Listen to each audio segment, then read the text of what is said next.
So we're getting our first official patch for New World, and it has some important changes, and it also talks about the server transfer, which is imminent, but there is no details on how exactly to do that yet, so don't jump the gun there. Now I would normally do these patch notes as like a TLDR, but they're actually quite short, so we're not going to bother, we're just actually going to go through. So here they're saying we've implemented the groundwork for the character server transfer, and you're going to see it in the in-game store. So what I suspect is going to happen there is everybody's going to get a free one, and then you will probably go into the paid section, so you can actually just buy multiple server transfers if that's something you want down the line. So there's probably a little bit of like less stress if you make the wrong decision, etc. So good or bad news depending on how you feel about server transfers being behind the store. And then we have in War, change turret projectiles in War from physical objects to hit scan. Now I appreciate some of you might not have been in the War, but they can be a little bit buggy and laggy. This change sounds like, you know, it's instead of it being a physical projectile it's going to be like, oh, did you hit or not, hopefully to smooth out some of the server issues basically.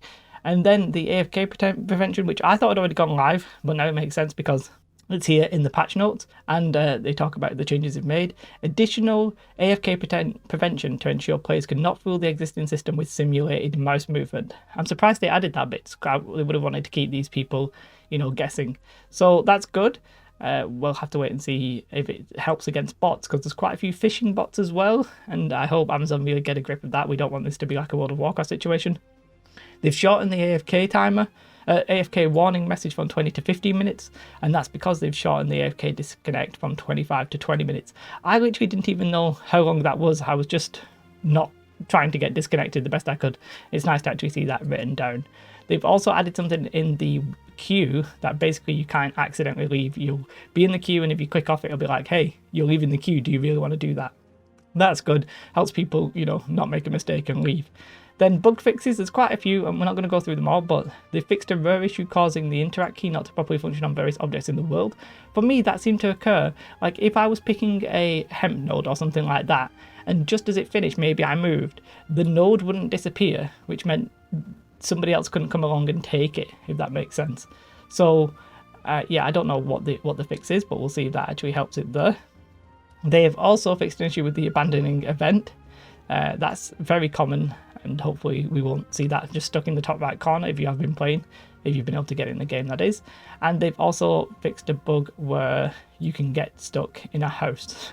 Hopefully they've fixed all of those bugs, because quite a few people are getting stuck in houses and really not being able to leave. So yeah, there's some of the fixes there. If you want to read them, feel free. They fixed some of the spawning issues on especially Overseer Zane. I was trying to like kill him, and it just took absolutely forever for him to spawn, and you know that was longer than intended. So that's good that they're fixing they're fixing it. And then there's quite a few little like quest fixes here. They've added a level to the rank for your second faction rank, if that makes sense.